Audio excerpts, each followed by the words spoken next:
Pourquoi tant de haine? Comment peut-on accepter La haine.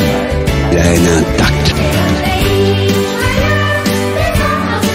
La vengeance et la haine. Ce n'est pas acceptable. Je vous demande de vous arrêter. Taisez-vous! Pourquoi tant de haine?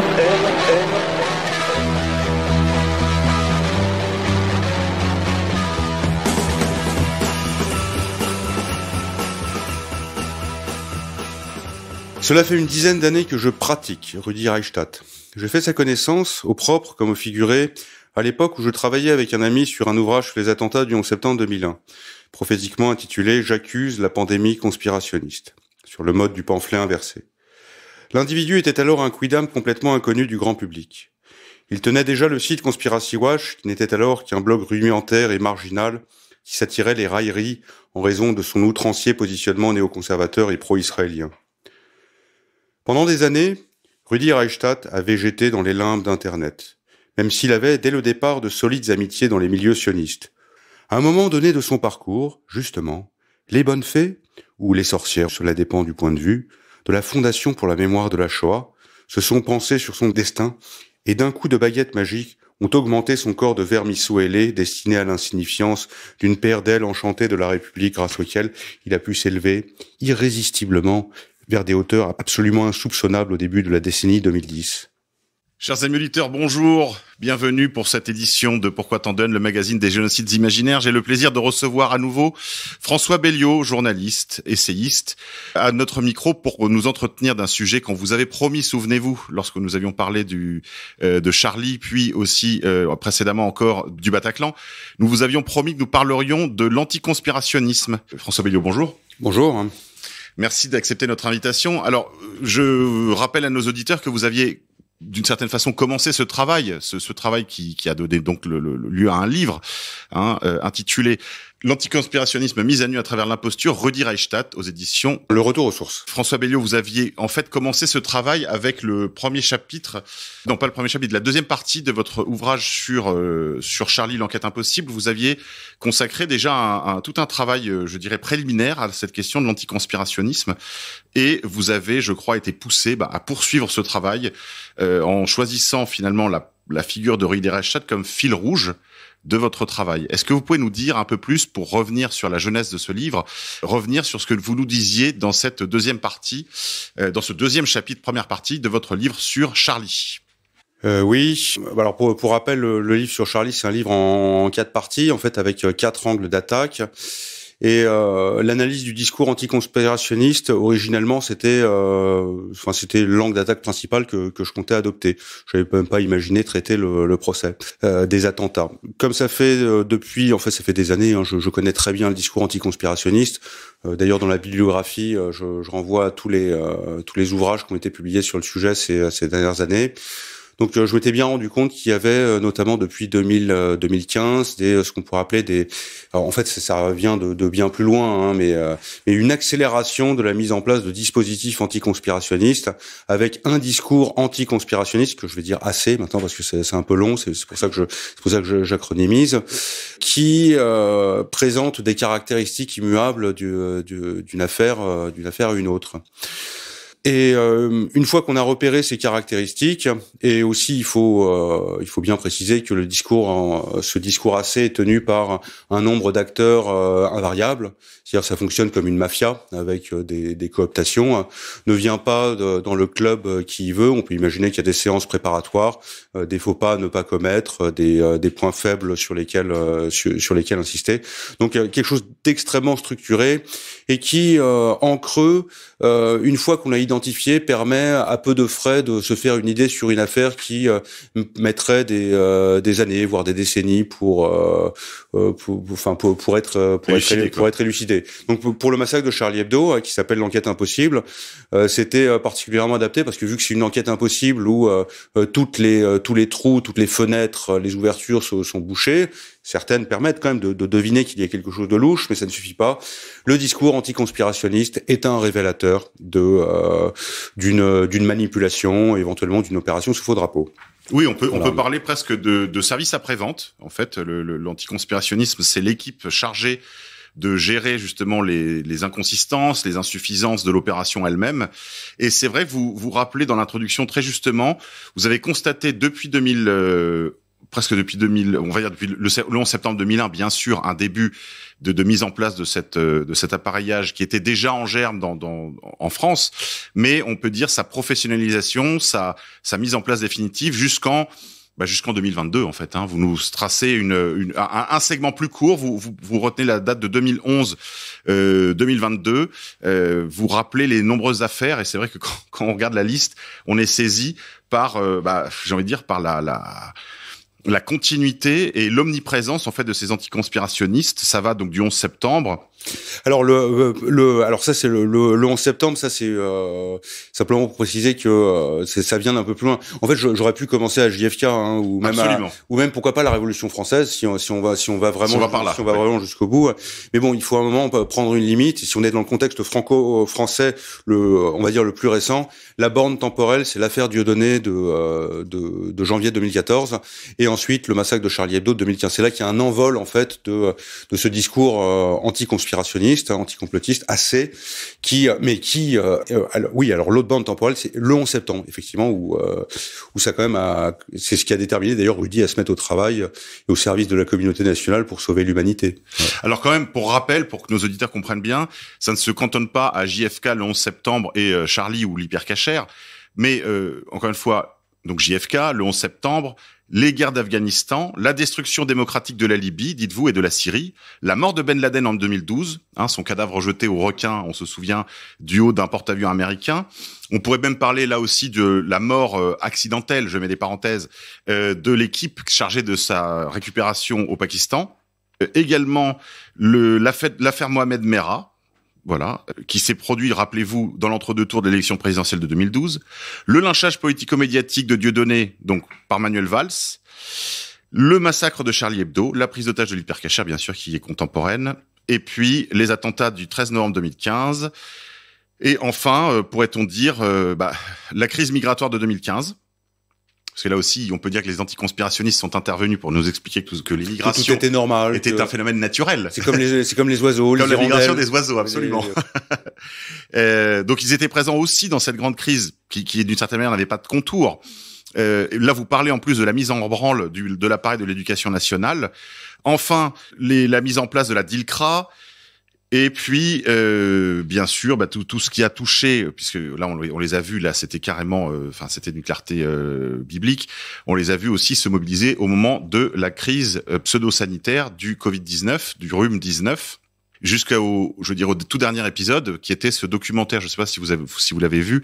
Je suppose que vous êtes passé à d'autres choses, mais il y a eu un documentaire qui est passé il y a très très peu de temps, il y a peut-être une quinzaine de jours, sur les antennes de France 5, intitulé La fabrique du mensonge, quelque chose de cet ordre. Ouais, il y en a un tous les 6 mois. Voilà, et il y avait évidemment toute la fine équipe. Bon, il y avait évidemment que des gens de la tribu de Lumière, et puis bien sûr Rudi Reichstadt, Tristan Mendes Anti-France, et quelques autres, et un nouveau venu dans le club, j'ai envie de dire, qui est rentré avec pertes et fracas dans le club de l'anticonspirationnisme, Monsieur Pasternak. Vous savez, le chroniqueur qui avait épinglé le général de Lavarde. Avec un visage déformé par la haine. Voilà. On aurait dit Trotsky réincarné, hein. Ah, il faut pas lui mettre une arme entre les mains, lui. Hein. Ah non, c'est sûr. Il a des colères meurtrières. Première chose que je voudrais dire à nos auditeurs sur ce livre, parce que personne ne vous le dira, d'abord parce que personne ou presque personne n'invite François Belliot, parce que les travaux de François Belliot d'une certaine manière brûlent les doigts, la vérité en France n'a plus cours. Alors évidemment, première chose, ce livre est plein de vérité, dans le sens où on sent l'esprit droit qui cherche à comprendre, qui cherche à élucider. Parfois même, parlez-vous de certains aspects qui pourraient être gênants pour vous. Vous n'hésitez pas à montrer les limites, je dirais, de notre équipe de chercheurs. Donc la vérité occupe l'essentiel des pages de votre travail, et pas seulement celui-ci. Je pense aussi à vos essais sur la Syrie, et évidemment votre enquête impossible sur Charlie Hebdo.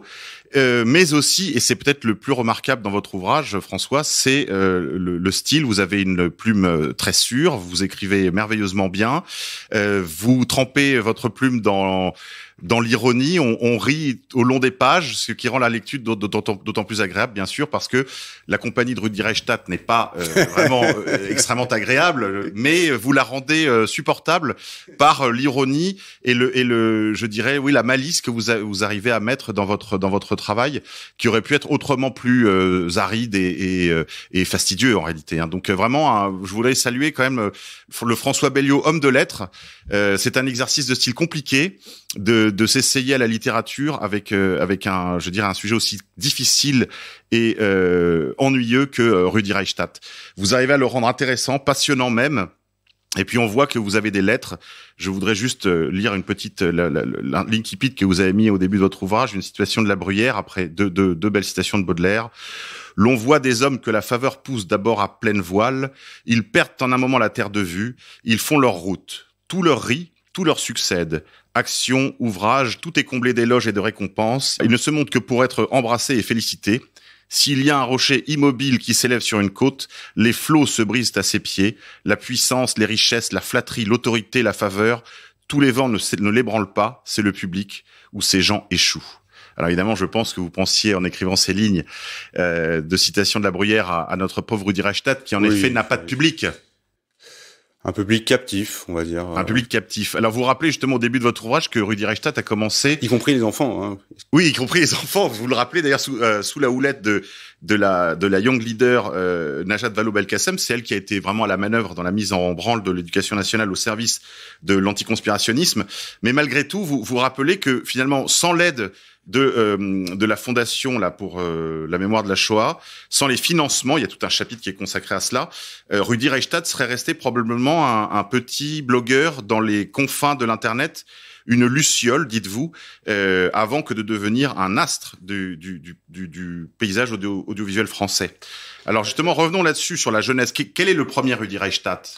Alors le premier Rudi Reichstadt, c'est quelqu'un qui tenait un blog qui était hébergé par le Courrier International, qu'il a fondé en 2007. Alors ses premiers articles sont, je crois que ça remonte à 2004.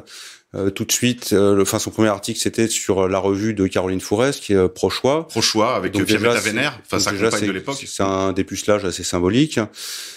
Et 2007, donc ça s'appelle déjà Conspiracy Watch, et sa première préoccupation, c'est les théories du complot sur les attentats du 11 septembre. C'est pour ça aussi que j'en parle. Hein. Ça va peu à peu monter en puissance. C'est très lent les premières années. Hein. Et peu à peu, ça s'agrège. On voit des thèmes qui apparaissent. Assez rapidement, le soutien aux groupes pharmaceutiques, les bienfaits de la vaccination, c'est assez curieux avec le recul. Hein. Un positionnement anti-russe, anti-syrien, anti-Venezuela, des critiques de plein de personnalités comme Chouard, il déteste Chouard, Étienne Chouard, Kémy Séba, Alain Soral, Dieudonné. Donc ça commence à il commence à se développer, mais ça reste un blog. C'est vraiment un blog qui n'a pas de relief particulier et qui d'ailleurs est considéré. Je rapporte toutes sortes de commentaires de gens qui étaient confrontés à l'époque, et moi-même j'y étais confronté à l'époque. Et je peux vous dire avec le recul, c'est hallucinant que quelque chose d'aussi insignifiant et de très engagé aussi, parce que c'était déjà perceptible à l'époque qu'il était vraiment dans la galaxie, dans la nébuleuse néoconservatrice, de manière extrêmement typique, sans aucune originalité particulière, très impersonnelle, avec tous les éléments de langage traditionnels. Donc il a très vite été identifié comme on va dire un collabo, voilà, pour ou un traître au service du système. Vous avez signalé très tôt le pied à l'étrier que lui a mis le couple Wener Caroline Fourest. Vous rappelez également qu'il écrit dans la revue La Règle du jeu, qui est à l'époque la revue du... Oui, il est lié au cercle de l'oratoire. Il faut rappeler à nos auditeurs qu'est-ce que c'était que le cercle de l'oratoire. Oui, alors c'est la version française du PINAC, c'est-à-dire du Project for New American Theory, qui est un ensemble de personnalités néoconservatrices qui ont grosso modo ont formaté la politique américaine, qui s'est servi des attentats du 11 septembre 2001 pour entraîner le reformatage du Grand Moyen-Orient, du Grand Moyen-Orient. Tout ça étant extrêmement lié à Israël. Donc on peut dire que le cercle de l'oratoire est la déclinaison française du PNAC. Voilà. Et donc il s'est retrouvé aussi. Oui, c'était un cercle qui se tenait. Donc c'était la Pasteur. Je parle au féminin, je sais, c'est bizarre. De l'oratoire, donc qui est un temple à Paris, à côté du Louvre, qui avait réuni un club, on pourrait dire ça comme cela, où se retrouvaient les Romain Goupil, Alain Finkielkraut, en fait, comme aux États-Unis, en fait, une équipe souvent de juifs anciens gauchistes ralliés à un certain conservatisme, en tout cas en matière de politique étrangère, un grand interventionnisme. Certains ont même parlé à une époque de wilsonisme beauté. Oui. Et c'était le micro-groupe en fait qui essayait, malgré la fureur de l'époque, on se souvient des manifestations monstres dans les rues, aussi bien que des prises de position d'un gouvernement pourtant traître par ailleurs, mais qui avait eu le courage de s'opposer à la guerre en Irak. On se souvient bien sûr des interventions du ministre des Affaires étrangères de l'époque, Dominique de Villepin, contre le Colin Powell venu avec sa fausse fiole. Ah, c'était une autre époque. Hein. C'était une autre époque. Une autre époque. Mais quand même, il y avait on pourrait dire ce bastion du néoconservatisme français, et Rudi Reichstadt éclos à l'ombre du cercle de l'oratoire. C'est quand même significatif. Oui, en ayant auparavant été introduit par Caroline Forest et après, de fil en aiguille, sa trajectoire va gagner de plus en plus en cohérence. Il va se retrouver, alors je me rappelle plus si c'est 2017 ou 2018. Il y a une progression qui est vraiment constante. C'est pour ça que c'est assez intéressant à raconter, parce que c'est un destin d'une certaine façon. C'est pas très intéressant en soi. C'est-à-dire que dans un monde normal, c'est un personnage qui n'a aucun intérêt. Hein. Mais la trajectoire dans le contexte, on va dire, de durcissement du pouvoir, des lois répressives, c'est extrêmement symbolique. Il va finir en 2017-2018, il boucle la boucle, il va finir par se professionnaliser, son site se professionnalise, il va être financé par la Fondation pour la mémoire de la Shoah. Est-ce que vous pouvez nous donner quelques chiffres? C'est quoi le financement? Parce que j'ai regardé sur leur site internet, il y a 2 plumes déclarées.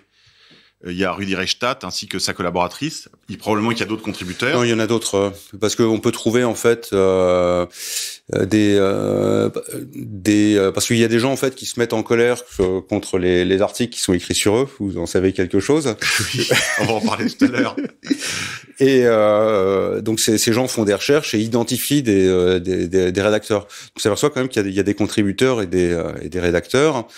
Alors ça reste quand même extrêmement opaque. Hein. On est loin de ce qu'on appelle la société de la transparence. Hein. Ah oui, c'est moins qu'on puisse dire.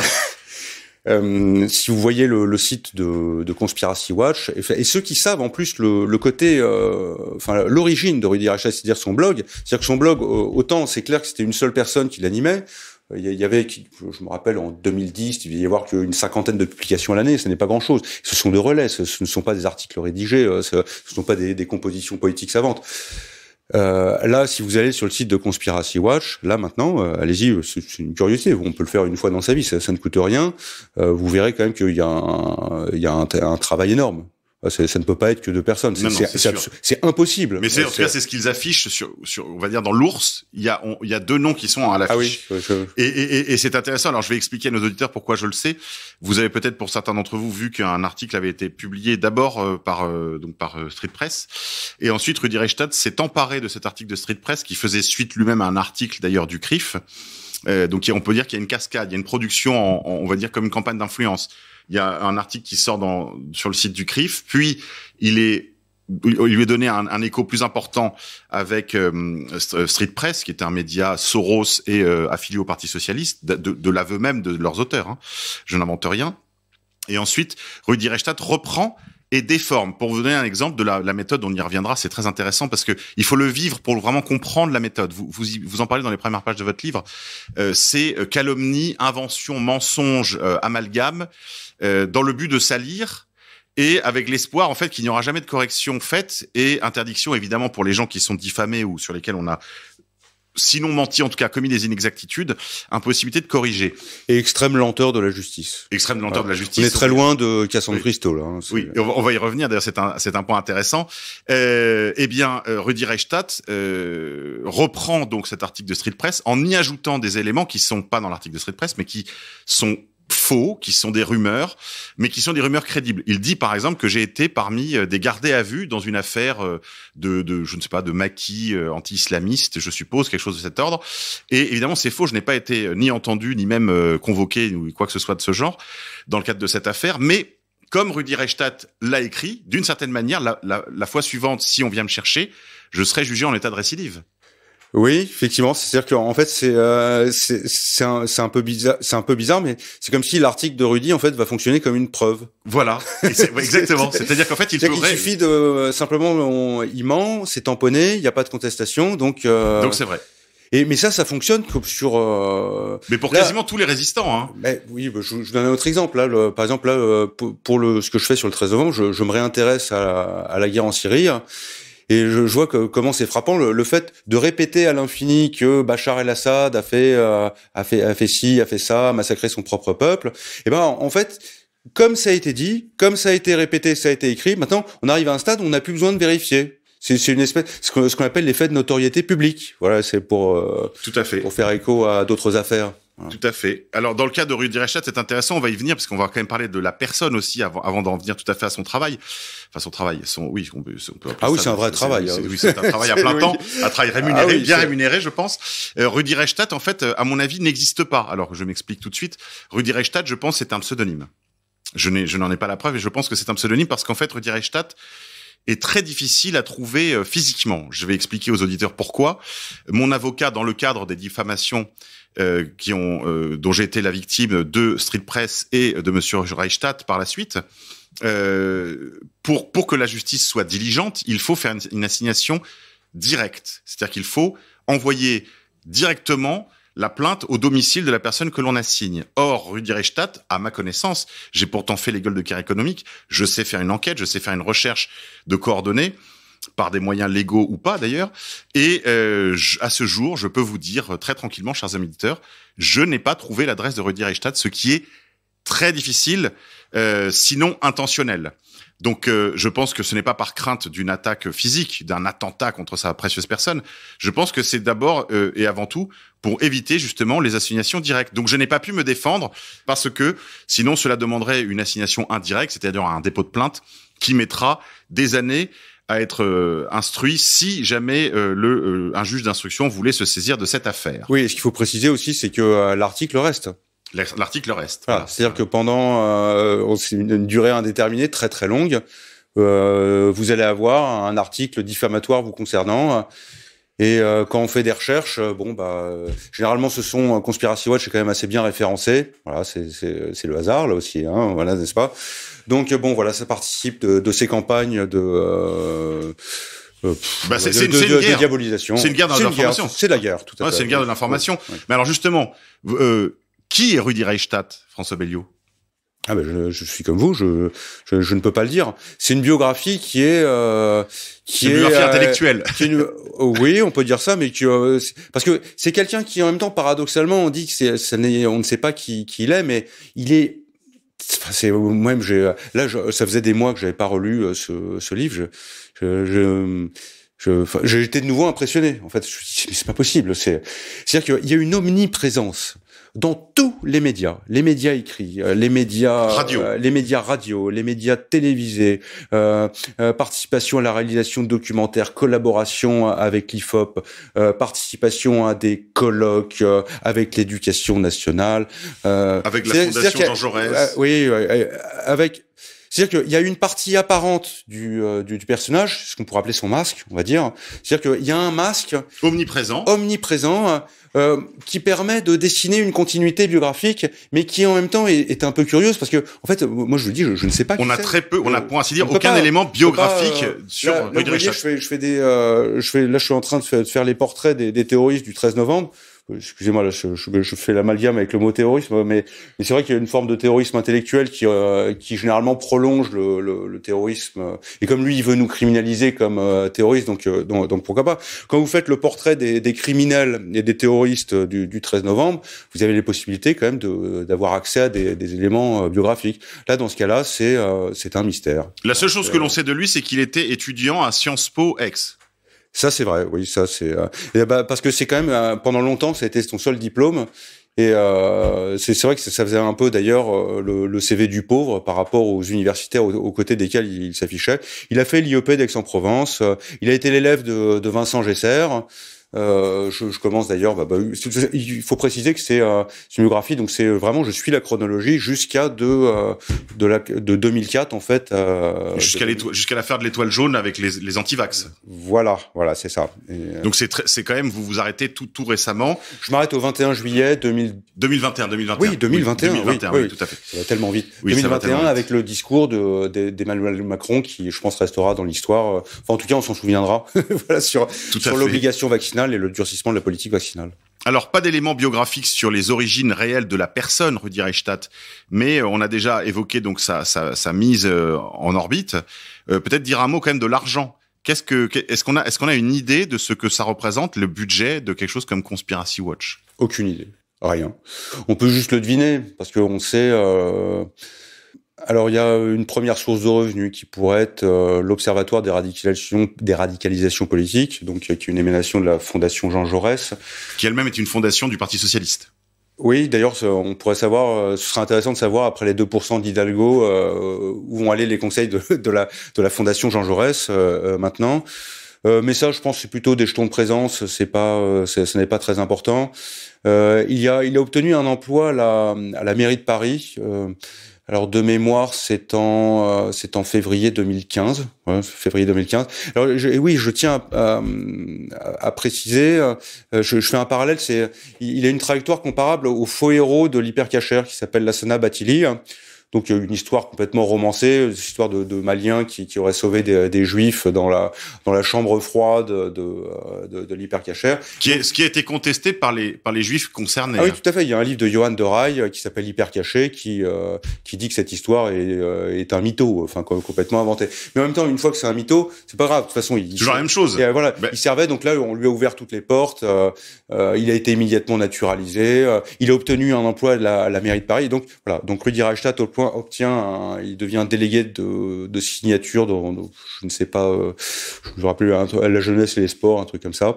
Pourtant, il n'a pas l'air très sportif. Et je crois après que c'est directement la Fondation pour la mémoire de la Shoah, hein. Qui l'aspire et qui. Ouais, c'est ça. Donc emploi à la mairie de Paris, Fondation Jean Jaurès. Et ensuite, financement par la Fondation pour la mémoire de la Shoah. Et on ne sait pas l'étendue du financement, parce que si vous allez sur les comptes rendus annuels de la Fondation pour la mémoire de la Shoah, la FMS, ça peut se consulter, c'est intéressant, il y a des informations. Donc on apprend par exemple que il finance la LDJ et CW. D'ailleurs, je trouve ça marrant de voir que ces deux trucs sont financés ensemble, mais on ne sait pas à quelle hauteur. Voilà, donc. Mais bon, après, j'ai pas l'impression que ce soit quelqu'un qui soit très bling bling. Je pense que c'est pas quelqu'un qui va en vacances à Ibiza ou qui flambe dans les casinos. Il a pas l'air d'avoir ce profil. Non, il a plutôt le profil du soldat en mission. Un peu un moine soldat. Un peu moine soldat, un peu moine, oui, moine copiste soldat. Voilà. Il y a quelque chose de cela. Mais je pense qu'il doit habiter je pronostiquerais qu'il doit habiter un beau quartier et qu'il doit pas avoir de problème à la fin du mois.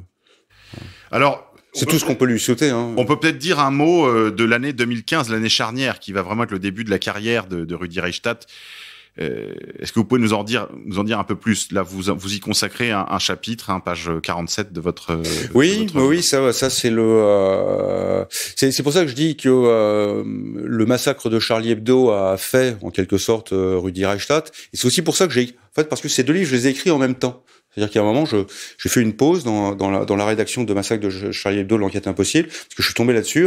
Déjà, ça m'intéressait parce que c'est un sujet que je connais bien, qui me semble intéressant. Et forcément, je m'intéresse au massacre de Charlie Hebdo, donc je vois le rôle de Conspiracy Watch, qui quand même a recensé, a répercuté toute la littérature anticomplotiste sur le massacre de Charlie Hebdo, qui dans son ensemble c'est vraiment ça n'est pas sérieux. Voilà, donc c'est fait sans le moindre contrôle, retenue ou précaution oratoire préliminaire. Najat Vallaud-Belkacem se trouve, je crois qu'on est le 15 janvier, donc c'est vraiment très près. On est une semaine après les attentats de janvier, justement de 7, 8, 9, Charlie Hebdo, assassinat de Clarissa Jean-Philippe et prise d'otage de l'hypercacher. Donc une semaine plus tard, elle se retrouve à recevoir toutes sortes d'organisations de lutte contre le racisme et l'antisémitisme. Donc là, vous imaginez la litanie. Oui, alors juste pour rappeler, il faut rappeler qu'à l'époque, il y a eu des incidents lors des minutes de silence, et donc il y a eu une prise de conscience que probablement déjà dans les masses. Mais ce n'était pas le sujet. C'est-à-dire que cette réunion était prévue de longue date. Mais c'est-à-dire qu'il devait parler de ces sujets qui sont quand même une préoccupation éminente, grande cause nationale tous les ans. Voilà, bien sûr. C'est la grande cause nationale. Pour 1 millier d'années, sans doute encore. Et même ça suffira pas. 1 million, je pense pas sûr. Effectivement, là, vous signalez qu'il y a eu ces problèmes avec les minutes de silence parce que les professeurs sont transformés en vecteurs d'éléments de langage gouvernementaux. Ils ne sont pas faits pour ça, mais on leur demande de le faire. Donc, il y a eu des incidents. Effectivement. Alors, la proportion, je ne sais pas, mais bon, en tout cas, c'est une réunion aurait dû être consacrée uniquement à la lutte contre le racisme et l'antisémitisme, ce qui n'est déjà pas mal. Mais on s'est retrouvé donc à discuter de cette minute de silence sifflé. Et donc du conspirationnisme. Et des théories du complot, du conspirationnisme. Qui ont cours dans les cours de récréation. Qui n'était vraiment pas grand chose. Si, il avait participé à des dossiers du Monde, notamment pour, je rappelle un dossier de la Fermera de 2012. Il s'est retrouvé, donc, dans cette réunion, aux côtés alors là, je me souviens même plus, c'est, l'ICRA, SOS Racisme, Fondation Lilian Thuram. Toute la fine équipe. J'accuse, LDH, peut-être je me trompe, mais enfin bon, mais vraiment, ils sont tous là, ça doit impressionner. J'imagine cette jeune femme de 30 ans franco-marocaine, ça doit impressionner sans doute. Et donc, il se retrouve à parler à Najat Vallaud-Belkacem et il l'alerte sur les théories du complot. Le lendemain, elle est invitée chez Yves Calvi. Elle répercute cette information sur le problème des théories du complot et de la perméabilité des cervelles des enfants aux théories du complot. Elle se souvient de cette conversation, elle la rapporte. Et le lendemain, c'est Rudi Reichstadt qui est invité chez Yves Calvi et qui va commencer à essayer de sensibiliser l'opinion. Là, on peut dire qu'il est fait et là, il entre. Voilà. Là, il entre. Là, mais c'est pas encore le sacre. Ah non, mais si, là, quand même, c'est vraiment là. Il entre dans la lumière. Il est entré dans le temple et il va devenir vraiment le pape de l'anticomplotisme convoqué en toutes circonstances. Là, c'est le moment le plus important de sa vie. Je pense qu'avec le recul, lui-même doit y penser avec émotion. Alors, avant de continuer cet itinéraire autour de Rudi Reichstadt, je voudrais faire remarquer à nos auditeurs que le livre de François Belliot a une autre qualité, c'est que j'ai pas fait une enquête exhaustive, mais il me semble que c'est aujourd'hui le seul livre avec pour thème principal l'anticonspirationnisme, c'est-à-dire une radiographie de l'idéologie anticonspirationniste, avec en plus des éléments factuels qui viennent étayer la réflexion. Il n'y en a pas d'autres. Enfin voilà, donc pour l'instant, c'est le seul outil de cette nature. Donc si autour de vous, vos parents, vos amis, votre conjoint vous accusent d'avoir l'oreille trop sensible aux sirènes du conspirationnisme, je vous conseille éventuellement d'offrir ce petit ouvrage qui peut-être permettra une certaine prise de distance, une certaine objectivation de l'objet anticonspirationniste. C'est un outil de travail, mais c'est aussi un outil de conquête, c'est un outil de conviction, parce que à la lecture, déjà rien que les premières pages suffisent à comprendre d'où parles-tu, camarade, disait-on dans les années 60. Oui, donc on comprend d'où il parle et surtout au service de quoi il parle. Ça, je voulais le signaler quand même parce que c'est pas la moindre qualité de votre ouvrage, François, c'est d'être le seul ouvrage à ce jour sur ce sujet. Et même, alors je tiens à préciser qui est publié au Retour aux sources. Et je peux aussi rajouter ça. C'est bon, je veux pas faire.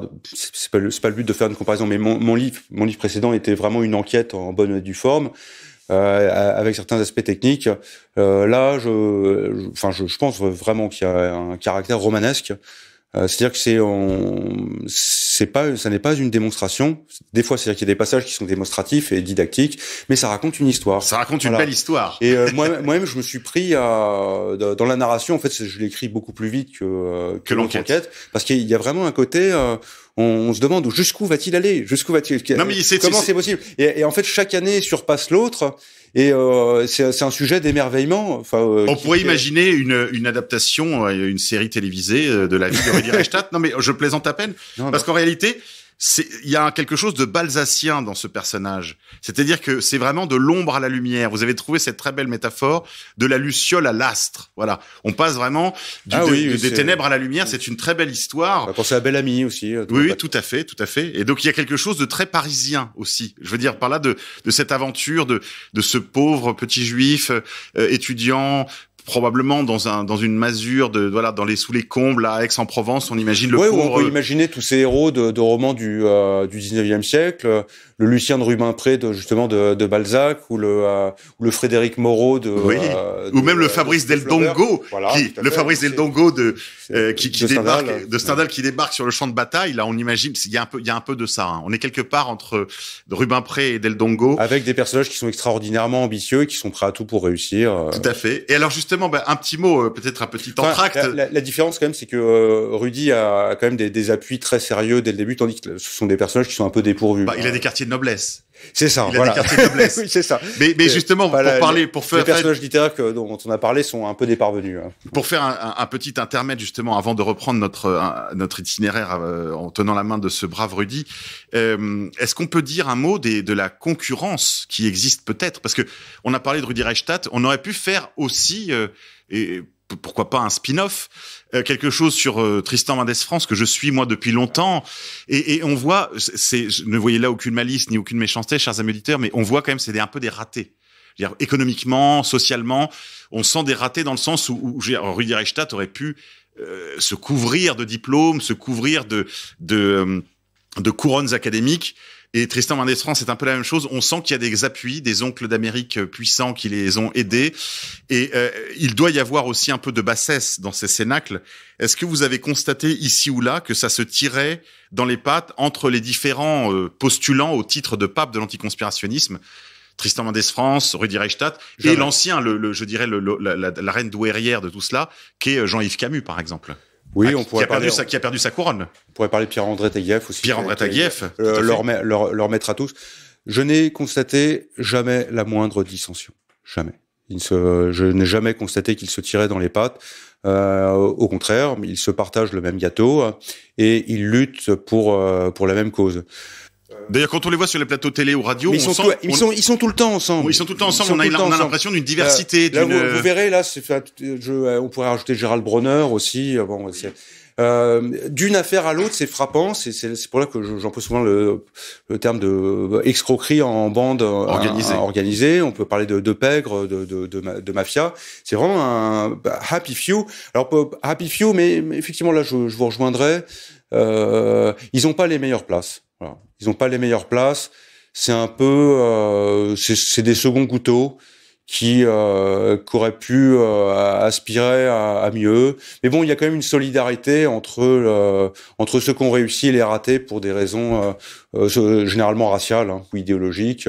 Ils se serrent les coudes. Je fais des distinctions entre les auteurs anticonspirationnistes parce que il y a quand même une grosse différence entre des gens comme Frédéric Aziza ou Gérald Bronner. Je veux dire, Gérald Bronner, c'est quand même pas mal. Si on les compare les uns avec les autres, c'est pas mal. Il y en a d'autres qui sont quand même, qui ont des problèmes psychiatriques ou qui ne sont pas très brillants. Voilà. Bon, mais après, voilà, il faudrait l'interviewer de ce point de vue-là, faire une interview psychologique, personnelle. Et le problème, c'est que ça manque parce que vous avez des dizaines et des dizaines d'interviews de Rudi Reichstadt. Il y a pas un journaliste qui un jour va avoir l'idée. Mais au fait, monsieur Rudi Reichstadt, un autre Rudi Reichstadt. Racontez-nous votre enfance. Qui êtes-vous oui. Quel sport pratiquez-vous c'est quoi où est-ce que vous allez en vacances? Vous préférez la mer ou la montagne? Slip ou caleçon? Vous voyez, un truc qui permettrait d'aller un peu dans le détail, mais ça on n'a pas. Donc on peut pas répondre. Parce que je crois que Rudi Ce serait Reichstadt... intéressant, moi ça aurait enrichi ma biographie. Tout à fait. Et c'est parce que je crois que Rudi Reichstadt n'est pas un nom propre. C'est une fonction. C'est une fonction, et un peu comme Tristan Mendès France, et c'est vrai qu'ils sont toujours à la même table, et on a l'impression d'une espèce de diversité de discours, des nuances, ou en tout cas on a l'impression que ce sont plusieurs chercheurs qui sont sur le même terrain de recherche et qui échangeraient. Donc ça donne une illusion, alors qu'en réalité, comme vous le dites, c'est plutôt une escroquerie en bande organisée, voire un oligopole. Ils se partagent le gâteau, disiez-vous. Et en effet, c'est un gars. La soupe est bonne. La soupe est bonne. Oui. Alors, prenons quand même. Là, il y a un exemple très récent qu'il faut absolument rapporter. Tristan Mendès France et celui qui, à travers son organisation Stop Hate Money. D'ailleurs, remarquez, l'emploi de l'anglais généralement. C'est toujours Conspiracy Watch. Toujours un petit signe. Tout à Conspiracy fait. Watch, Stop Hate Money, qui vise à Sleeping Giants. Oui, voilà. Bon, c'est qui vise à assécher la haine en ligne, donc d'empêcher toute forme de rémunération pour les gens comme nous. Bon, on va expliquer. Il faut expliquer. Il s'occupe de fermer les comptes PayPal, les comptes Skripal, voilà. Les comptes les cagnottes Litchi. Les comptes en banque même. J'ai eu le cas avec un camarade là qui est sur la radio sur les ondes électroniques, Lou Divergent, qui a vu son compte bancaire personnel fermé suite aux démarches des Sleeping Giants, et Stop Hate Money qui s'occupe principalement de cette affaire monétaire. D'ailleurs, ça va si loin que des gens se sont organisés. Je sais pas si vous avez eu connaissance de ça, François, et ont créé une organisation qui s'appelle, je crois, les Corsaires, qui a pour but de contrer les campagnes des Sleeping Giants et de Stop Hate Money, les campagnes de boycott des grandes marques annoncées par exemple sur CNews, les campagnes pour l'éviction de tel ou tel journaliste. Là, je pense à Éric Zemmour, le dernier en date. Mais quelle que soit l'opinion que l'on cherche finalement à asphyxier économiquement, la riposte commence à s'organiser. Mais voilà, ça c'était pour dire quand même un mot intéressant de savoir que ça existe. Voilà. Alors après, pour aller au fond de l'affaire, je ne sais pas, j'ai pas de contact avec eux, mais prudence quand même avec ces corsaires. On ne sait pas qui c'est, donc il faut toujours vérifier. Jusqu'à ce qu'on sache qui ils sont. Parce que malheureusement, il y a toujours ce phénomène de contestation contrôlée qui doit systématiquement être disséqué à chaque fois. Absolument. Mais reprenez votre propos, François, vous vouliez me dire, donc il s'occupe de ça. Tristan Mendès France a lancé le coup d'envoi de la campagne contre Rivarol pour empêcher l'hebdomadaire de la droite nationaliste de profiter, de profiter d'un. Alors c'est un acronyme, je m'en souviens plus. C'est la commission paritaire des publications et des agences de presse. Merci. Voilà, de lui retirer cet agrément. Agrément qui donc lui permet d'accéder à un taux préférentiel de TVA de 2,5% au lieu de 20%, ainsi qu'à des tarifs postaux également préférentiels, et l'obligation pour les kiosquiers et les grandes surfaces qui vendent de la presse de les exposer comme titre d'information d'intérêt général. Voilà, donc cette campagne a été, j'en parle en fait dans le livre, mais ça s'est continué. Et il y a eu une tribune qui a été publiée dans Le Monde, c'était en mars, signé par, alors je sais pas s'il y a Mendès France dedans, il y a Mendès France, d'accord. Donc il y a Mendès France, il y a Rudi Reichstadt, après il y a le couple Klarsfeld. Voilà, tout un ensemble de personnes qui sont extrêmement marquées communautairement et idéologiquement, qui appellent à justement au retirement de cet agrément, et c'est enfin arrivé. Donc, oui, ça s'est produit. La campagne a été couronnée de succès. Il y a une dizaine de jours. Tout à fait. Ils ont reçu une lettre recommandée, Rivarol, qui acte justement la fin de cet octroi. Et il faut voir que, entre-temps, Conspiracy Watch a reçu l'agrément de cette commission. Voilà.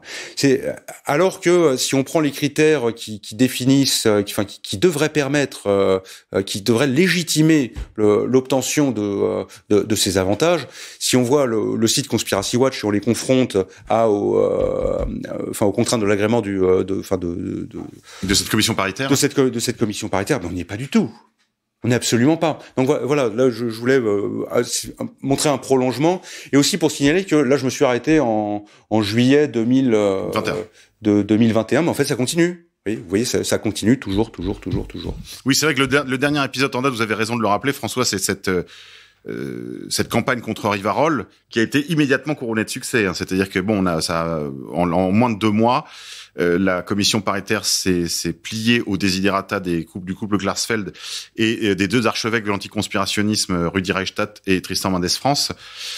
À qui je dois d'ailleurs, je le signale en passant, parce que quand on en a un sur le dos, en général, on les a tous. Hein. Je dois mon éviction de Twitter. Tristan Mendès France était acharné contre moi parce qu'il est très en colère que j'ai publié une émission qui a toujours les faveurs d'ailleurs de YouTube et de d'autres plateformes. Sur le Talmud, qui s'intitule le Talmud dévoilé. Alors, ils ont tenté, une petite équipe anonyme a tenté un débunkage, comme ils disent toujours l'anglais, disiez-vous, un débunkage de cette émission de radio, totalement adossé, en fait, à un document historique qui a plus d'un siècle, hein, il date de 1898, sous la plume de l'ancien rabbin, qui est devenu prêtre catholique en Russie, le père Pranaïtis, sur le Talmud dévoilé à destination des chrétiens. Et évidemment, ce document est très ancien, il est complètement, je dirais, comprouvé par l'histoire, par son ancienneté, et ils ont tenté cette petite vidéo de débunkage, mais devant l'échec, je crois que cette vidéo a dû faire peut-être moins d'une centaine de vues, alors qu'on est à plusieurs dizaines ou presque une centaine de milliers de vues sur la vidéo sur le Talmud dévoilé. Il ne leur reste qu'une seule option, évidemment, l'interdiction. C'est toujours la même chose, c'est interdire le débat parce que nos opinions ne sont pas des opinions, ce sont des délits, François Belliot. C'est frappant d'avoir, en fait, d'être toujours dans une rhétorique qui est haineuse, qui appelle à l'interdiction, à l'assèchement financier, à l'emprisonnement, des méthodes vraiment extrêmement laides et ce qui me permet quand même de préciser que le discours anticomplotiste est un discours de structure raciste. C'est-à-dire que si vous remplacez le mot complotiste ou le mot conspirationniste par youpin, bico ou négro, ça marche aussi. Vous êtes, il y a un effet saisissant. Ouais, un effet saisissant parce que c'est exactement du même type. C'est un discours de structure raciste. Et c'est assez, c'est quand même, c'est même, il n'y a pas de mots, en fait. C'est au-delà de scandaleux, c'est au-delà de, nauséabond. Tout ce que, là, c'est vraiment, il y a quelque chose qui colle pas, vous voyez, c'est de traiter ce qu'on appelle des termes englobants, péjoratifs, qui mettent tout dans tout un sac. Je veux dire, ils devraient quand même se souvenir d'où ils viennent. Utiliser ce genre de méthodes ignobles qui ont abouti à des pogroms et des meurtres de masse, ils font la même chose. Ils font la même chose avec ceux qu'ils appellent les complotistes et les conspirationnistes. Je veux dire, on n'est pas loin des appels au meurtre au bout d'un moment. Oui, d'ailleurs, parfois ils emploient des expressions de ce genre. Je ne sais plus qui a utilisé l'expression pour le directeur de Rivarol. Elle parlait de il faudra bien éliminer cet individu. Donc en fait, là, on est, comme vous le dites, presque à l'appel au meurtre, à peine voilé. Oui, alors après, c'est un euphémisme. Ils vont dire éliminer, c'est parce qu'en plus, on est bien d'accord, c'est absolument pas productif de tuer quelqu'un en pleine rue, au milieu de sa famille. C'est-à-dire qu'il y a plein de moyens. Mais il y a plus besoin de ce qu'on appelle les outils. Il y a plus besoin. C'est la mort sociale. C'est la mort sociale. C'est on empêche la personne de vivre, de respirer, et elle meurt en silence sous les crachats et je peux prendre l'exemple et dans l'oubli, voilà, et eux ils sont très contents parce qu'ils disent pas vu pas pris. Voilà, c'est Je peux prendre l'exemple de Cassandre Fristo que j'ai eu la joie de rencontrer ce week-end. J'étais en Alsace avec nos camarades alsaciens, on a fait une petite incursion sur le mont Saint-Odile qui est vraiment le lieu saint de l'Alsace, c'est la sainte patronne de l'Alsace. Cassandre a eu la gentillesse de venir faire cette visite avec nous. Et lorsque nous déjeunions, je lui ai demandé un peu des nouvelles de sa situation personnelle, de sa situation économique. Et elle me disait que c'était ça qui était visé, bien sûr. D'abord, des condamnations pécuniaires à plus de 10 ou 20 000 euros. Si on fait les additions, hein, ça va très loin. Et puis, l'impossibilité pour elle d'avoir une activité économique, tout simplement, parce que elle ne peut pas demander un travail même de caissière parce qu'elle serait obligée de dissimuler ses diplômes. Et donc, si elle dit les diplômes qu'elle a, on va lui demander, madame, pourquoi vous n'êtes-vous pas enseignante comme vos diplômes vous y destinent? Et donc, tout de suite, la question viendra. Et puis, elle me disait, tout le monde fait des recherches, même en Allemagne, l'Allemagne qui est un pays voisin de là où elle vit, elle pourrait aller chercher du travail en Allemagne, mais partout, maintenant, on googleise, et immédiatement, c'est la mort économique, la mort sociale. Donc, je lance un appel d'ailleurs à nos amis auditeurs qui sont dans la région de Lorraine. Si vous avez une entreprise où une jeune femme, une belle jeune femme d'une petite trentaine d'années pourrait consacrer son énergie à recevoir vos clients, recevoir vos partenaires, faire du travail de secrétariat, de traduction, enfin toute chose qu'elle pourra détailler avec vous. Ayez la gentillesse, s'il vous plaît, d'écrire par exemple au journal Rivarol qui je sais a ses coordonnées et qui fera suivre. Faites-vous connaître, s'il vous plaît, pour que Cassandre Fristo ne reste pas dans cette situation économique qui est vraiment terrible. Et évidemment, c'est ça qui était visé lorsqu'on lui a interdit même de passer le balai, me disait-elle, dans un établissement scolaire. Aujourd'hui, Cassandre Fristo est interdite d'approcher des élèves, y compris pour nettoyer les classes. C'est complètement fou, tandis que lui, Rudy, peut s'approcher de plus en plus près des enfants. Alors justement, parlons un peu de cela, parce que nous allons reprendre notre incursion. Oui, je tiens quand même préciser ce qui caractérise le site Conspiracy Watch, si on y va un peu dans le détail, c'est que c'est un site de délation. C'est-à-dire que c'est comme s'il dresse des listes noires avec des portraits. Vous avez évoqué le vôtre, effectivement, où vous pouvez rien corriger, vous pouvez pas contacter les personnes, vous pouvez pas attaquer en justice. Ce truc reste, et vous avez des dossiers comme ça qui sont. C'est-à-dire qu'on voit des gens qui patiemment dressent des listes avec des projets qui sans doute ne sont pas très catholiques. Tout à fait. Enfin, des arrière-pensées, pardon. Et c'est alors. On parlait tout à l'heure de l'école avec Najat Vallaud-Belkacem, vous parliez de cette rencontre. La consécration, c'est quand même le 9 février 2016. Peut-on revenir à cet événement, François ? Ouais.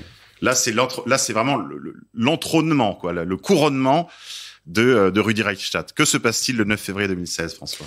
Après cette réunion donc de janvier 2015 où contre le racisme et l'antisémitisme où Najat Vallaud-Belkacem a dû subir les assauts toujours pressants de ce genre d'instances, a été organisé au Muséum d'histoire naturelle de Paris, ce que j'appelle un peu un Grenelle du complotisme. Ce n'est pas été qualifié comme ça à l'époque, où voilà une grande journée de sensibilisation au péril, surtout auprès des jeunes, que représentent les théories du complot. Donc 300 acteurs ont été invités. Alors évidemment, oui, il faut préciser, c'est que on parlait de sources de revenus de Rudy, mais toutes ces réunions, associations, etc., c'est pas de l'argent à eux, Non, c'est de l'argent étatique. C'est dans notre poche. C'est de l'argent des impôts. Oui, c'est-à-dire que d'une façon ou d'une autre, ils vont prendre l'argent dans notre poche et c'est avec ça qu'ils se financent. Voilà. Donc ce genre de truc, donc on détourne les moyens de l'État. Et donc Rudy, là, c'est de l'abus de bien social en réunion. Oui, enfin bon. Et donc Rudi Reichstadt va se retrouver à être le monsieur loyal de cette grande réunion, faisant le discours inaugural de cette grande journée de sensibilisation aux théories du complot. Bon, après, il participe à une table ronde. Alors, il faut voir que dans cette journée, on va retrouver tous ses potes qui, les années passées, se retrouvent dans différentes affaires, différents projets. Je raconte l'histoire d'un canular un peu pourri qui s'appelle Conspi Hunter. Bon, voilà, c'est effectivement là, c'est une consécration parce que là, c'est pas simplement j'ai une réunion privée avec chez Najat Vallaud-Belkacem. Là, c'est officiel. C'est en fait, il entre en quelque sorte comme conseiller de l'Éducation nationale. C'est peut-être la plus grande victoire de cet anticonspirationnisme, c'est d'avoir tenté de contrer en fait la guerre de l'information auprès des plus jeunes qui se déroulait sur les réseaux sociaux. On a appris lors de ce documentaire dont je vous parlais tout à l'heure, publié là au mois d'avril ou toute fin mars 2022 sur les antennes de France 5, que il y avait une exposition aux thèses alternatives de cette jeunesse, par exemple sur TikTok. Ils sont très préoccupés de ce qui peut se passer sur TikTok, qui en plus est une entreprise chinoise, et donc évidemment ils n'ont pas du tout il n'y a pas la même centralité du conspirationnisme, comme dirait Madame Ouria Boutelja. Oui, ou de la bien-pensance. Il n'y a pas la même tyrannie en tout cas, mais ça n'a pas la même centralité. Alors parlons justement de cette offensive à l'école. Que fait Rudi Reichstadt dans nos écoles, François Belliot ? Alors, il n'y est pas tout le temps, mais il apparaît dans certains dossiers de l'éducation nationale qui sont ensuite relayés par les professeurs d'instruction civique, des professeurs ou des gens qui sont un peu plus haut placés, peut-être des inspecteurs. Il se rend occasionnellement dans des lycées où il répand la bonne parole anticomplotiste. Je rapporte cet épisode qui a eu lieu pendant le confinement, où il a été en ligne avec 10 000 enfants en même temps, de classe de CM1, CM2 et 6e, où il sensibilisait aux théories du complot. C'est une séquence qui durait pendant une semaine. De manière générale, c'est une obsession des auteurs AC, les enfants parce que ils ont bien compris, ce sont quand même des anthropologues, c'est des gens qui connaissent la nature humaine, ça on ne peut pas leur enlever ça. Hein. Donc ils ont bien compris que les habitudes, les meilleures comme les pires, s'acquièrent dans l'enfance, et qu'il faut faire porter un très gros effort en fait dans cette période où le cerveau est tendre et malléable comme de la molle pâte à modeler, et que c'est à ce moment-là en fait qu'il faut faire un effort tout particulier pour qu'ensuite il n'y ait pas de dérapage et qu'on soit sûr que le cerveau soit figé dans la bonne direction pour toujours, ensuite pour tout le reste de l'existence. Donc c'est très important pour eux ça les enfants et le cerveau des enfants, le temps de cerveau disponible des enfants pour en faire des citoyens qui sont respectueux des valeurs de la République. Est-ce qu'on peut dire que avec l'écologisme, le réchauffisme climatique d'origine anthropique, l'anticonspirationnisme sont les nouveaux chapitres ajoutés à la morale laïque qui est dispensée dans les écoles? Ah mais oui, mais ça de toute façon c'est écrit noir sur blanc dans des directives ou des rapports que j'ai pu lire. De l'éducation nationale. C'est très important. Ça fait partie de la fabrique du bon citoyen. Comment on appelle ça? C'est pas le bréviaire, disons un credo, voilà, un certain nombre d'articles de foi. C'est une religion.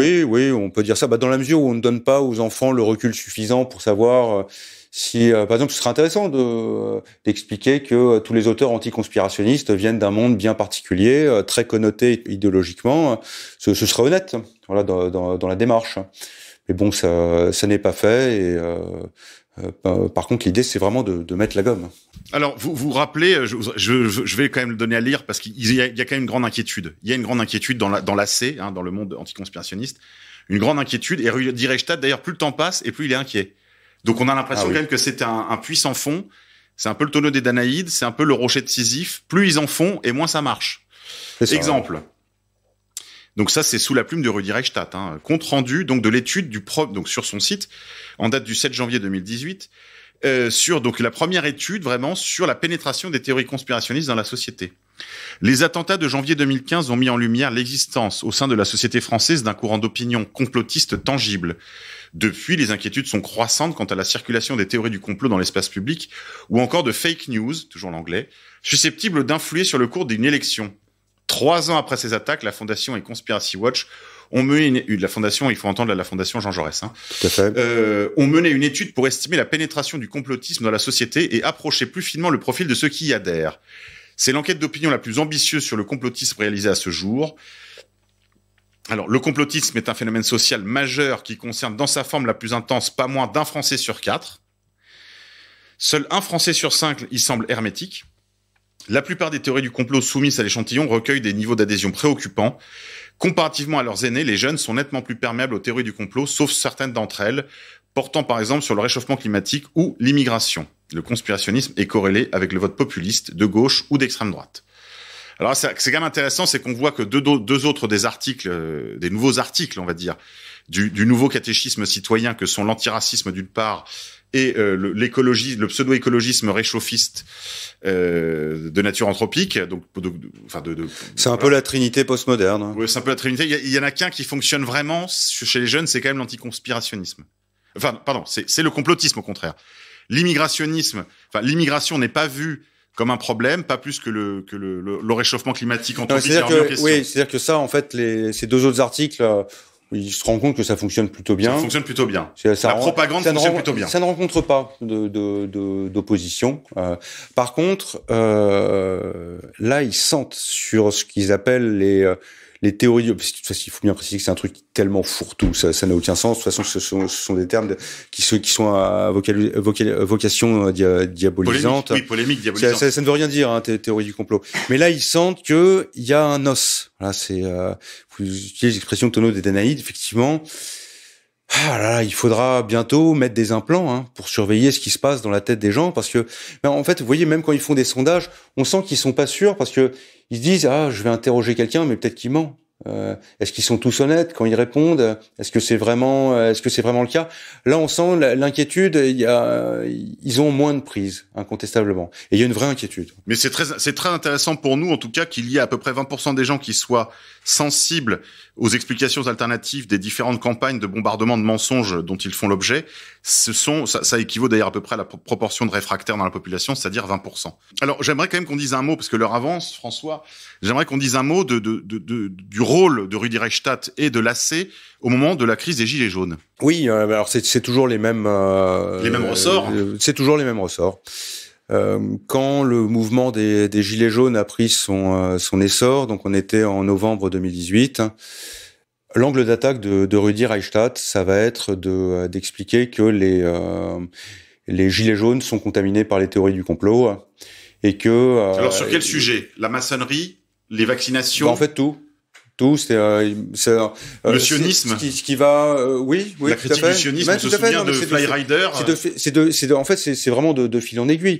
Il faut voir que vraiment ce qui a permis de placer sous l'été noir le mouvement des Gilets jaunes, enfin moi c'est vraiment le moment que j'ai identifié, c'est février 2018 avec l'agression de Alain Finkielkraut, et là où on a senti une reprise en main du pouvoir profond qui allait vraiment qui là pour le coup a lésiné beaucoup moins sur les moyens. Mais l'événement... Oui, parce qu'il y avait quand même 4 axes que portaient les Gilets jaunes, en tout cas certains Gilets jaunes, la pointe avancée. C'était le combat contre la maçonnerie comme étant une espèce de parasite sur la démocratie française. Ils avaient identifié la maçonnerie comme étant une espèce de parasitisme politique. Il y avait la question de la lutte contre le sionisme, donc il y avait quand même une hostilité à l'égard des régimes comme le régime sioniste, parce qu'il y avait une très grande faveur, on va dire, vers un certain tiers-mondisme. Il y avait un tiers-mondisme de principe qui circulait. Et puis, il y avait aussi la question de ce qu'ils appelaient la pédocriminalité en réseau. Donc ça, c'est des choses qui avaient cours, je pense, dans tous les milieux qui combattent l'ASE, donc l'aide sociale à l'enfance, les placements abusifs. Je dirais peut-être pas tous les groupes de Gilets, mais en tout cas, eux, ce qui les inquiétait le plus, c'était que ces groupes de Gilets jaunes contaminent en fait tout. C'est-à-dire tous les Gilets jaunes soient contaminés. Voilà, c'est-à-dire que tous les Gilets jaunes soient contaminés par ce genre d'idées. Bon, donc ils ont été caricaturés comme complotistes, et ce qui a déclenché le mouvement, en fait, ce qui a permis de cristalliser cette accusation, c'est l'attaque du marché de Noël de Strasbourg. Donc je crois qu'on était en décembre 2018. Oui, un attentat sous faux drapeau qui n'a pas fonctionné. Les Gilets jaunes n'ont pas. Je donne tout le détail de l'affaire. Moi-même, je ne tranche pas, mais dans tous les cas, que ce soit une opération sous faux drapeau ou pas, déjà de 1. Qu'est-ce qui interdit de se poser la question? On a le droit de se poser la question. Les Gilets jaunes se sont posé la question à haute voix. Ils se sont posé la question. Maintenant... Et de là, dites-vous... Mais à partir de là, on n'a parlé que de ça. C'est-à-dire qu'on en a profité pour les réduire, en fait, à ce genre de point de vue, et ce qui a permis de les amalgamer à la mouvance complotiste. Et après, par la suite, si vous prenez tous les articles ou tout ce qui est relayé sur les Gilets jaunes par Rudi Reichstadt, c'est uniquement cet angle d'attaque. Voilà, c'est-à-dire que le problème des Gilets jaunes, c'est qu'ils font progresser les théories du complot, le conspirationnisme, eux-mêmes sont des conspirationnistes, et du conspirationnisme à l'antisémitisme, et etc. Il n'y a qu'un pas, quoi. Collusion avec l'extrême droite, dangereuse, voilà, et par capillarité, voilà, on arrive à une diabolisation. Mais alors, une question, François Belliot. Et je me rappelle, c'était Alain Soral qui avait dit ça dans une interview, enfin, ou je me rappelle plus, une intervention tout au début du mouvement des Gilets jaunes. Il disait que les Gilets jaunes vont découvrir qu'ils sont antisémites. Mais ça, c'était tout au début, alors qu'ils ne l'étaient pas du tout. Mais effectivement, de fil en aiguille, et là, on pourrait revenir à février 2018, où ils ont vraiment été, il y a eu une réductio à antisémitismus. Voilà, mais alors, justement, une question, François, disons les choses très franchement. Est-ce que, à cet égard, les Rudi Reichstadt, les Tristan Mendès France, est-ce qu'ils n'ont pas raison sur ce point? Est-ce que, de proche en proche, à s'apercevoir qu'on nous ment, vous voyez, que notre député s'occupe pas de nous, mais qui s'occupe de sa maîtresse et de ses avantages en nature, que la loge du coin n'est pas préoccupée par le bien-être, par le bien commun, mais plutôt par la reconstruction du troisième temple et la fabrication d'un homme nouveau, que la Ligue laïcarde de l'éducation nationale, au lieu d'apprendre à nos enfants à lire, à écrire, à compter, est préoccupée plutôt d'en faire des mutants fluides en termes de genre. Est-ce que de proche en proche, tout ça ne nous amènerait quand même pas, vous voyez, à s'approcher de la question, d'abord des complots, puis des attentats sous faux drapeau, puis des attentats sous faux drapeau aux manipulations de la géopolitique internationale, à l'antisémitisme. Est-ce que c'est entièrement faux? Est-ce qu'on ne constate pas une pente qui conduit progressivement d'une découverte à une autre? Oui. Parce que ce qui s'est passé avec les Gilets jaunes, c'est un phénomène qu'ils ont correctement identifié. C'est-à-dire, c'est le premier pas qui coûte. C'est-à-dire qu'une fois qu'on a fait le premier pas, d'ailleurs, quelle que soit la pièce du château dans laquelle on pénètre, il y a toujours une porte qui ouvre sur une autre, et ça ils l'ont parfaitement compris. Et comme le château, ça n'est pas un village avec des hameaux séparés, mais c'est quelque chose de parfaitement structuré, il est inévitable au bout d'un moment qu'on commence à se repérer dans ce château et qu'on commence à identifier les pièces principales. Et tous les chemins mènent à Rome. Voilà. Donc, je pense ils ont parfaitement identifié ce problème. C'est-à-dire que de fil en aiguille, quelqu'un qui commence à douter, surtout quand il voit, parce que ce qui s'est passé avec les Gilets jaunes, c'est une fois vous doutez une première fois, et quand vous prenez des tirs de flashball, vous faites diaboliser, etc. Déjà, vous avez compris qu'il y a un problème. Enfin, disait qu'il y a vraiment quelque chose qui cloche. Donc là, la deuxième porte, là, c'est sûr que vous allez l'ouvrir. C'est obligatoire. Donc, c'est préoccupant. Donc, vraiment la chose la plus importante dont il faut se préoccuper, c'est surtout que la première porte ne soit jamais ouverte. Voilà. C'est ça, tout l'effort doit porter là-dessus. Et d'où leur très grande détermination à frapper très fort sur tout ce qui amène, en fait, à douter de la narration officielle sur tous les sujets. Parce que quand on entend, par exemple, François, vous voyez, tout à l'heure, on parlait du réchauffisme anthropique, le nouveau dogme pseudo-écologique du réchauffisme anthropique. Pourquoi, à chaque fois que quelqu'un interroge ce nouveau dogme, ce nouveau catéchisme pseudo-écologique, immédiatement, on nous parle des chambres à gaz. On nous dit, ça commence par le réchauffement climatique, puis ça finit dans les chambres à gaz. Mais j'ai peur qu'en réalité, comme vous le disiez tout à l'heure, ils aient bien identifié le mécanisme. Oui, bon, ils le disent pas de façon aussi brutale, quoi. Ah, je vous assure que je l'ai lu. Je vous assure que je l'ai lu. Remarque en même temps, je vous assure l'avoir lu. Ah bon? Ah oui, absolument. Non, mais ils sont très fébriles. Ils ne veulent, comme vous disiez, qu'on n'ouvre aucune porte. Alors, en même temps, c'est vrai que pourquoi je dis ça, c'est vrai que je suis tombé sur des trucs aussi qui étaient sacrément carabinés. Mais non, mais c'est vrai que la façon dont vous le formulez est quand même assez saisissante. Mais oui, effectivement, après c'est le bouclier. Oui, ils sont obligés en fait de mettre les défenses très très loin. Alors, disons un mot quand même de cette relation ombilicale avec la communauté, c'est-à-dire les institutions, qu'elles soient religieuses d'ailleurs ou plutôt ou plus ou moins politiques, que ce soit le CRIF ou le consistoire. Et ouvertement lié à Israël et défendant ses intérêts. Voilà, ouvertement défendant les intérêts de l'État d'Israël. Une relation ombilicale, dites-vous. Est-ce que vous pouvez nous en donner quelques exemples? Oui, alors déjà, on a parlé du financement par la Fondation pour la mémoire de la Shoah. On peut remarquer, c'est une tendance statistique très lourde, que ce qu'on va appeler des juifs sionistes, hein, c'est-à-dire qu'ils sont très très engagés politiquement, on va dire pour la cause israélienne. Ou des sionistes non juifs d'ailleurs. Je pense là pour aussi, le coup à Fiametta Wener et Caroline Fourest, qui sont des sionistes non juifs. Voilà, donc là, ou Philippe Val. C'est-à-dire que dans la mouvance anticonspirationniste, les profils, c'est 100% ces gens-là. Alors que dans l'ensemble de la population, si vous demandez à des gens s'ils partagent ces idées du grand Israël ou oui, c'est une opinion qui est peu répandue. Les gens s'en foutent en fait, pour faire clair. Tandis que là, c'est vraiment il y a une gémellité. L'un ne va pas sans l'autre. Oui, d'ailleurs, c'est vrai que souvent Rudi Reichstadt comme les autres d'ailleurs ne rechigne pas à s'aliéner toute une partie de l'auditoire en connectant les deux affaires, enfin en connectant les deux sujets. On sent parfois même que l'anticonspirationnisme est mis au service de la politique d'Israël.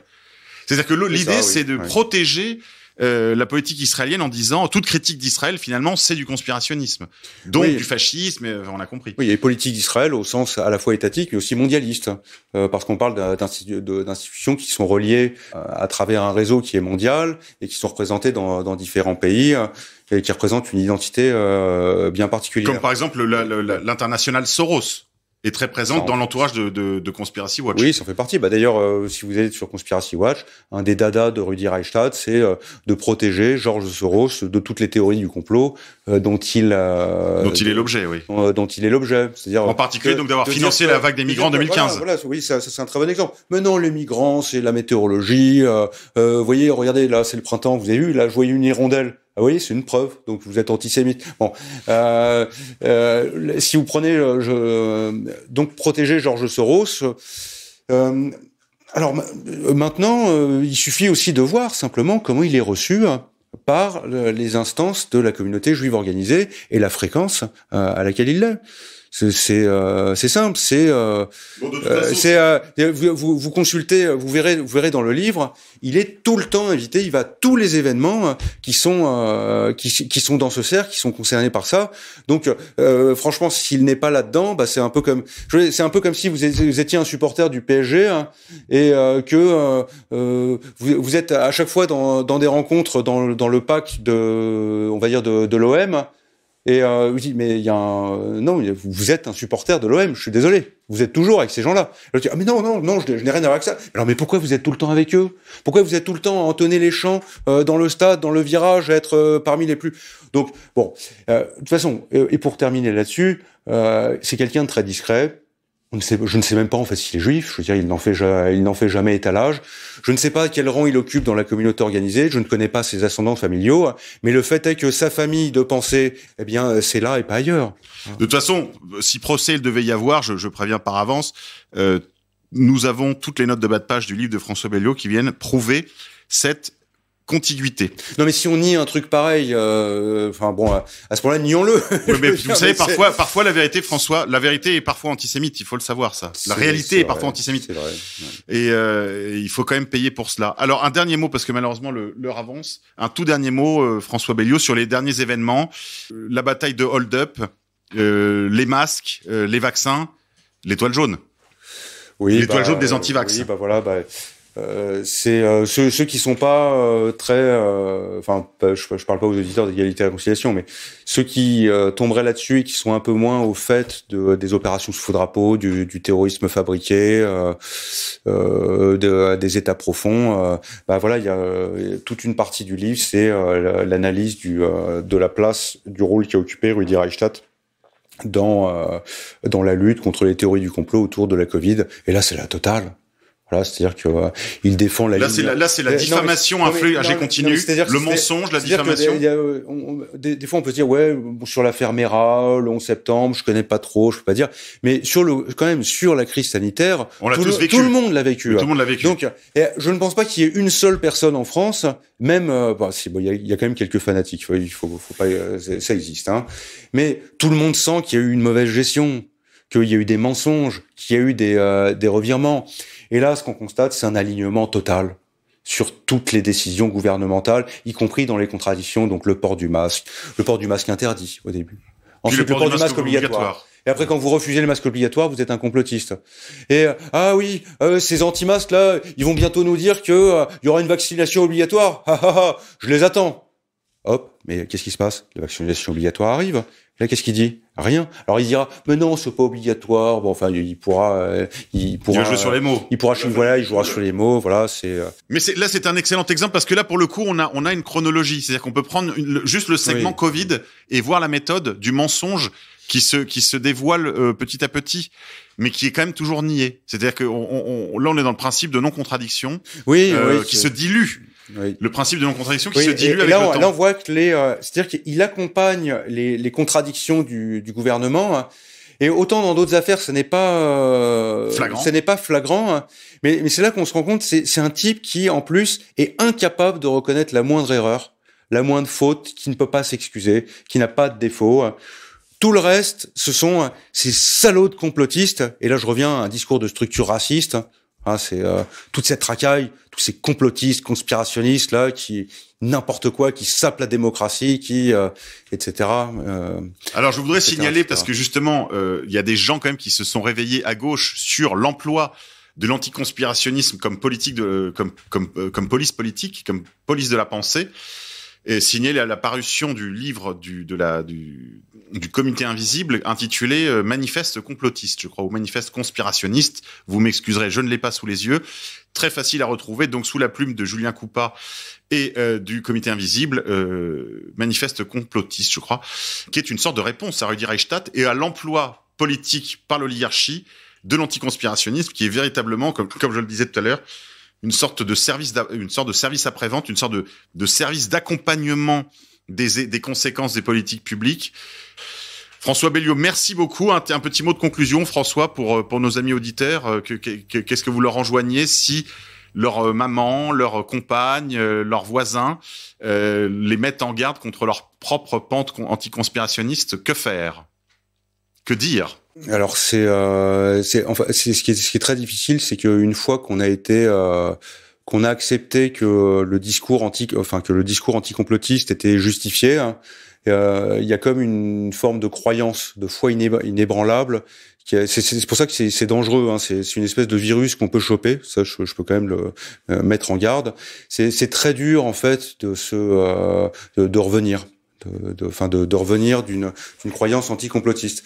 Donc les discussions je dirais en l'état des choses, sont malheureusement à peu près impossibles. De toute façon, nos ennemis l'ont bien compris. C'est pour ça qu'ils font en sorte qu'il y ait une digue sur un tabou religieux, voilà, ouais. Ça, une digue infranchissable entre nous et les autres. Moi, je leur recommanderais de laisser sur leur table de nuit de vos proches qui sont sur cette pente savonneuse, cette pente dangereuse de l'anticonspirationniste, achetez le livre de François Belliot et lisez le leur. Effectivement, suis-je bête? Oui, lisez mon livre, tout simplement. Voilà, donc vous découvrirez en plus une belle histoire. Hein. Enfin, c'est vous direz les aventures de Rudy. C'est un roman noir, il y a des aventures, il y a plein de rebondissements, il y a une progression, il y a un suspense, hein, incontestable. D'ailleurs, je pense que je pourrais rajouter un chapitre, mais je pense que je vais m'arrêter là parce que c'est quand même, non, c'est pas, c'est quand même. Je pense que Balzac a dû se faire avoir plus de plaisir à écrire Balzac, Splendeur et misère des courtisanes que Balzac, qui était lui-même un conspirationniste puisqu'il s'était donné pour tâche de décrire justement les liens secrets qui unissaient le crime et la haute société, n'est-ce pas, et qui disait de son œuvre qu'il écrivait à la lumière du trône et de deux flambeaux, le trône et l'autel. Et on a aussi l'histoire, là, il y a la citation de Balzac, il y a l'histoire officielle, alors là je n'ai pas exact, qui est fausse, inventée, et l'histoire véritable, donc ça peut se retrouver, mais un truc qui est ultra conspirationniste, hein, là pour le coup. Donc la citation de Balzac, il y a deux histoires, l'histoire officielle, menteuse, qu'on enseigne, puis l'histoire secrète, où sont les véritables causes des événements. Oui, Honoré de Balzac, conspirationniste, comme par exemple, tout pouvoir est une conspiration permanente. Ou, oui, je vois la citation à laquelle vous pensez, François, sur l'histoire qui est essentiellement une affaire cachée, quoi. Oui, les états profonds, quoi, grosso modo, c'est les états profonds du 19e siècle. Et c'était déjà le cas du temps de Balzac. Et enfin, on pourrait peut-être citer le conspirationniste parmi les conspirationnistes, Dieu lui-même, qui dans son deuxième psaume dit ceci. Pourquoi les rois de la terre se sont-ils tous soulevés et les princes conspirent-ils contre Dieu et contre l'homme qui a reçu son onction? Voilà, donc on peut dire que l'auteur de l'écriture, en tout cas, est conspirationniste. François Belliot, merci. On se retrouve pour un prochain rendez-vous, chers amis auditeurs, pour un prochain Pourquoi tant de haine, le magazine des génocides imaginaires. Je vous enjoins à nous soutenir financièrement, si vous le voulez bien, en souscrivant au financement associatif sur le portail d'égalité et réconciliation qui contribue à l'entretien, à l'enrichissement de nos projets, aussi bien la rédaction de Combat dirigée par Pierre Debrague que toute la rédaction de ERFM sous la direction de Yann Purdom. Salut à tous. Pourquoi tant de haine? Comment peut-on accepter La haine. La haine intacte. La vengeance et la haine. Ce n'est pas acceptable. Je vous demande de vous arrêter. Pourquoi tant de haine?